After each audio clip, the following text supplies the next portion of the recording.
मंदिर जाने के अनगिनत लाभ। जाने वास्तु शास्त्र के अनुसार कैसे बदलता है जीवन। नमस्कार दोस्तों, मंदिर जाने के एक नहीं अनेक लाभ है। प्रतिदिन पूजा करने से मिलते हैं यह 36 लाभ। अक्सर देखा गया है कि लोग रोजाना मंदिर जाना पसंद करते हैं। कुछ अपने मन को शांत करने के लिए तो कुछ भगवान की पूजा करने के लिए जाते हैं। मंदिर का अर्थ होता है मन से दूर कोई स्थान। ऐसे में कुछ देर आंख बंद कर मौन रखना बेहद लाभदायक होता है। लोग मंदिर के पीछे छिपे विज्ञान और आत्मध्यान को नहीं जान सकते हैं। सुबह सुबह मंदिर जाने से कई लाभ होते हैं। व्यस्त जीवन शैली की वजह से लोग मंदिर नहीं जा पाते हैं। ऐसे में लोगों ने अपने घर के अंदर ही एक छोटा सा मंदिर बना लिया है। ज्यादातर लोग भगवान को याद करने के अलावा पूजा पाठ भी इसी छोटे से मंदिर में करते हैं। घर में मंदिर होना बेहद शुभ है। इससे आप सकारात्मक ऊर्जा से भरे रहेंगे। मंदिर से सिर्फ आध्यात्मिक लाभ ही नहीं बल्कि यह स्वास्थ्य के लिए भी बेहद लाभदायक है। कई लोग इस लाभ के बारे में जानकारी नहीं होती है, लेकिन मंदिर जाने की वजह से एक नहीं बल्कि अनेक फायदे होते हैं। इस वीडियो में हम जानेंगे उन 36 लाभ के बारे में। लेकिन उससे पहले अगर आप भी चाहते हैं कि माता लक्ष्मी का आशीर्वाद आप पर सदैव बना रहे तो इस वीडियो को एक लाइक करें, चैनल को सब्सक्राइब करें और कमेंट्स बॉक्स में जय लक्ष्मी माता जरूर लिखें। नंबर 1, मंदिर जाने वाले के मन में भरपूर सकारात्मकता और आध्यात्मिक बल होता है, जिसके चलते उसके आसपास नकारात्मक ऊर्जा उसके पास भटकती भी नहीं है। आप इस ऊर्जा को भूत पिशाच या प्रेत भी कह सकते हैं। मंदिर जाने वाला व्यक्ति भयमुक्त जीवन जीता है। नंबर 2, मंदिर जाने से व्यक्ति में सही और गलत को समझने की क्षमता बढ़ती है। वह किसी भी प्रकार की फालतू लड़ाई झगड़े में नहीं पड़ता है। जैसे रास्ते में पड़े पत्थर या गड्ढे को देखकर हम अपनी गाड़ी को उससे बचाकर निकाल लेते हैं, उसी तरह व्यक्ति अपनी जिंदगी को समझदारी से गड्ढों से बचाकर निकाल लेता है। नंबर 3, मंदिर जाने वाले व्यक्ति का कोई शत्रु किसी बुरी विद्या के माध्यम से उसका कुछ भी नहीं बिगाड़ सकता है। कई लोग अपने कार्य का या व्यवहार से दूसरों को नाराज कर देते हैं, जिससे उनके शत्रु बढ़ जाते हैं। कमजोर शत्रु अक्सर सामने की लड़ाई नहीं लड़ते, वे पीठ के पीछे से ऐसे कार्य करते हैं जिन्हें अंधविश्वास की श्रेणी में रखा जाता है। लेकिन मंदिर जाने वाले लोगों को इससे कोई फर्क नहीं पड़ता है। नंबर 4, मंदिर जाकर मन में विश्वास और आत्मबल का संचार होता है, जिससे मन में किसी भी प्रकार का दुख या शोक नहीं रहता है। व्यक्ति सभी परिस्थितियों में संतुलित रहता है। संतुलित अर्थात न तो भावना में बहता है और न ही कठोरता होता है। हर परिस्थिति उसके लिए सामान्य हो जाती है। नंबर 5, प्रतिदिन मंदिर जाने वाले के मन में मस्तिष्क में क्लेश या क्रोध नहीं होता है। अगर घर के दूसरे सदस्य उससे झगड़ा करते हैं या घर में कोई विवाद हो रहा हो तो वह उसे समझदारी से संभाल कर माहौल को खुशनुमा बना देता है। नंबर 6, मंदिर जाने वाले व्यक्ति के जीवन में कभी ऐसे संकट नहीं आते हैं कि वह कर्ज में डूब जाए। थोड़ा बहुत कर्ज हो तो कोई फर्क नहीं, लेकिन कर्ज भी सोच समझ कर ले। यदि कर्जा ज्यादा हो तो उसे छुटकारा पाने के रास्ते निश्चित ही मंदिर से निकलते हैं। मन में मंदिर के प्रति विश्वास हो तो इस बाधा से व्यक्ति मुक्त हो जाता है। नंबर 7, मनोकामना का दोहराना। जब हम मंदिर में जाकर अपनी मनोकामना को बार बार दोहराते हैं तो हमें मंदिर की सकारात्मक ऊर्जा का साथ मिलता है, जिससे प्राकृतिक सक्रिय होकर हमारी मनोकामना पूर्ण करने लगती है।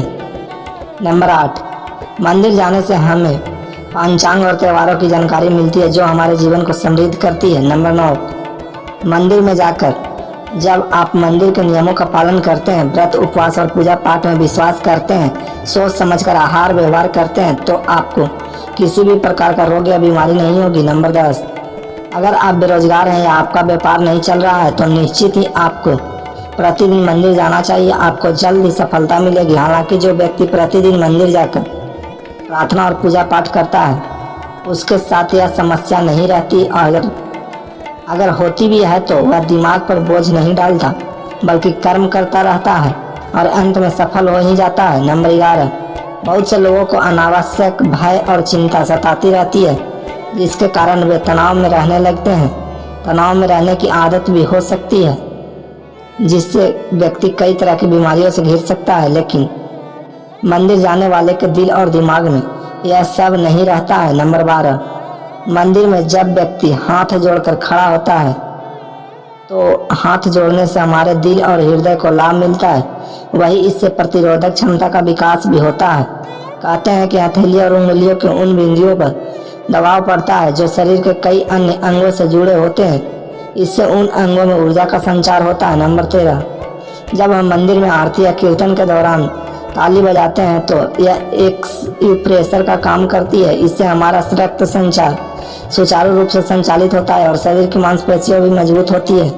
नंबर 14, यदि आप प्रतिदिन मंदिर जा रहे हैं तो आप अपने जीवन में आने वाली उन घटनाओं से बच सकते हैं जो आध्यात्मिक आती है, जैसे दुर्घटना, हत्या, आत्महत्या जैसी नकारात्मकता आपकी जिंदगी से दूर हो रहेगी।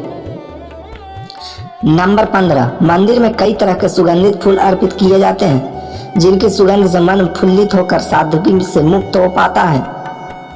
फूलों के विभिन्न रंगों से अंतर मन को शांति मिलती है। नंबर 16, आरती या चालीसा का जाप करने से हमारा वाणी दोष भी दूर होता है।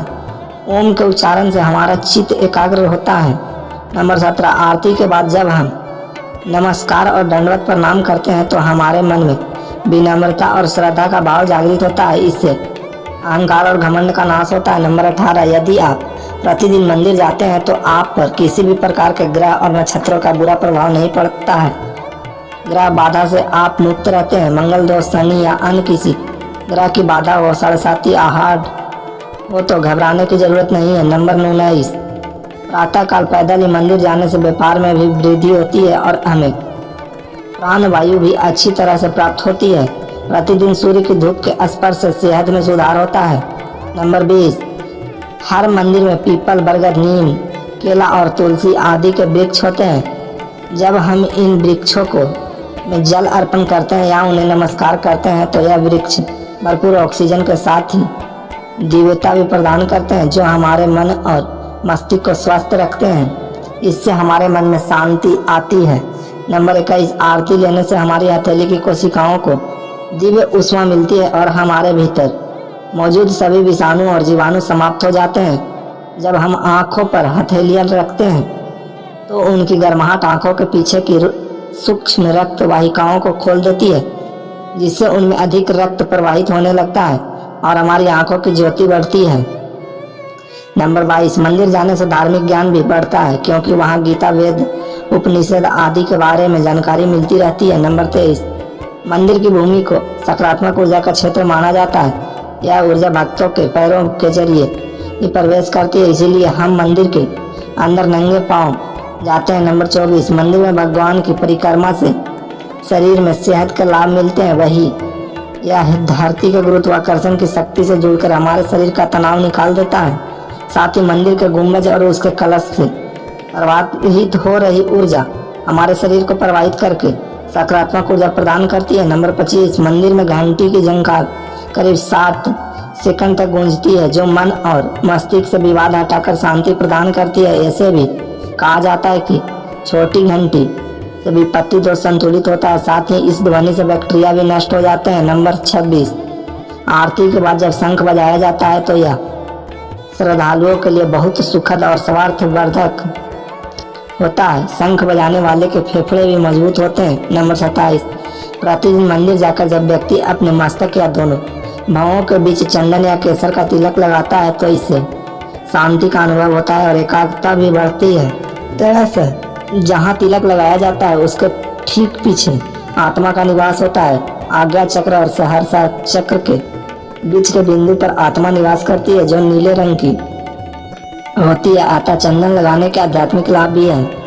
नंबर 28, मंदिर में कपूर और अगरबत्ती की सुगंध से एक और जहाँ मन और मस्तिष्क से नकारात्मक ऊर्जा विचार हटते हैं वहीं हमारी रोग प्रतिरोधक क्षमता भी बढ़ती है। यह हमें जैविक संक्रमण से भी बचाती है।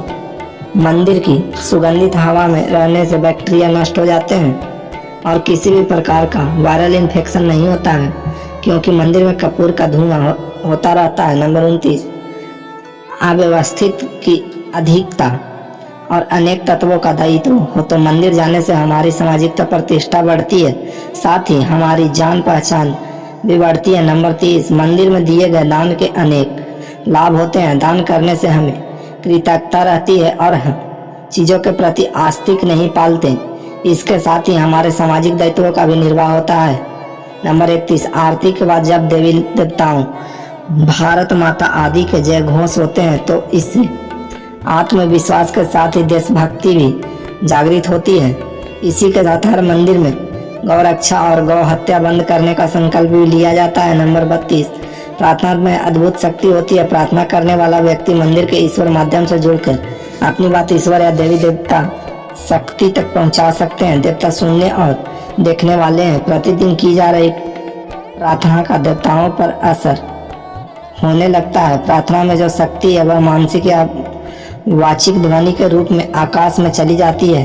यदि आपका मन सच्चा और निर्दोष है तो जल्द ही सुनवाई होगी, और यदि आप धर्म के मार्ग पर नहीं है तो प्रकृति की आपकी प्रार्थना सुनेगी, देवता नहीं। प्रार्थना का दूसरा पहलू यह भी है कि प्रार्थना करने से मन में विश्वास और सकारात्मकता भाव जागृत होते हैं, जो जीवन के विकास और सफलता के लिए अत्यंत आवश्यक है। नंबर 33, मंदिर में प्रवेश से पूर्व शरीर इंद्रियों को जल से शुद्ध करने के बाद आचमन करना जरूरी है। इस शुद्ध करने की प्रक्रिया को ही आचमन कहते हैं। आचमन करने से इस कार्य के लिए जो फल मिलता है वह अत्यंत महान होता है।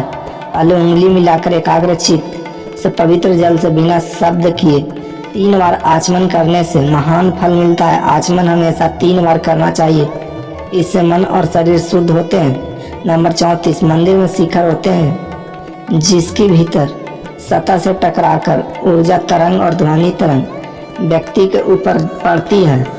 यह परावर्तित किरण तरंग मानव शरीर की आवृत्ति बनाए रखने में सहायक होती है। व्यक्ति का शरीर इस तरह से धीरे धीरे मंदिर के भीतरी वातावरण से सामंजस्य स्थापित कर लेता है। इस प्रकार मनुष्य असीम सुख का अनुभव करता है। पुराने मंदिर धरती के सकारात्मक ऊर्जा के केंद्र होते हैं। नंबर 35, भगवान के दर्शन, पूजा और आरती के बाद जब हमें तुलसी मिला हुआ चना अमृत, पंचामृत और प्रसाद मिलता है, यह हमारे स्वास्थ्य के लिए बहुत ही लाभदायक होता है। आयुर्वेद के मुताबिक यह चना अमृत हमारे शरीर के 3 दोषों को संतुलित रखता है।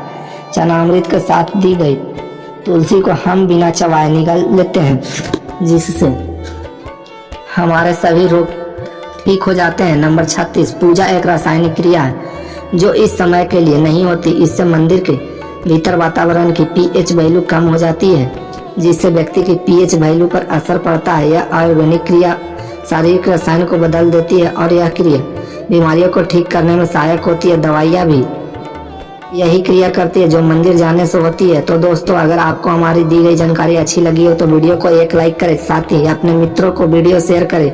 चैनल को सब्सक्राइब करके बेल आइकन नोटिफिकेशन को ऑन कर पर सेट कर ले। वीडियो देखने के लिए आपका धन्यवाद। जय श्री राम।